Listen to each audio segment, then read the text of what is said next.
জাপি দিয়া নচলিব টোলগেট ভাঙি দিয়া টোলগেট বন্ধ কৰক ৰাইজৰ আগত অতিৰিক্ত কৰৰ মতে জাপি দি কেজৰিৱাল জিন্দাবাদ কেজৰিৱাল জিন্দাবাদ অতিৰিক্ত কৰৰ মতে জাপি দিয়া নচলিব জিন্দাবাদ আম আদমি পাৰ্টি জিন্দাবাদ জিন্দাবাদ আম আদমি পাৰ্টি জিন্দাবাদ টোলগেট ভাঙি দিয়া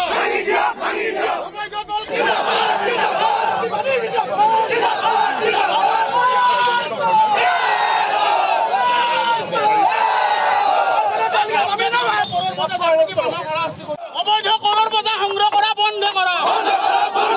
অবৈধ কৰ সংগ্ৰহ বন্ধ কৰা এই আন্দোলনটো ব্যাঘাত জন্মাই আছে আমাৰ মানুহ ৰাস্তাত বন্ধ কৰি থৈছে এইখন আমাৰ পাৰমিশন আমাক ডিচিয়ে পাৰমিশন দিছে ডিচিয়ে আমাক পাৰমিশন দিছে আৰু এছপি ধৰ্মেন্দ্ৰ দাস টোল গেটৰ লগত মিলি আছে ৰাইজক অতিৰিক্ত কৰৰ বজা দি হাৰাশাস্তি কৰিছে ধৰ্মেন্দ্ৰ দাসে টোল গেট কৰ্তৃপক্ষৰ পক্ষ লৈছে এই কথা আমি সহ্য নকৰো এছপি ধৰ্মেন্দ্ৰ দাসক আমি সকীয়াই দিছো বজালী জিলা প্ৰশাসনক এই ধৰণে টোল গেট কৰ্তৃপক্ষৰ লগত মিতিৰালি কৰিবলৈ দিয়া নহ'ব এই ধৰণে মিতিৰালি কৰিবলৈ দিয়া নহ'ব আমাক দিছে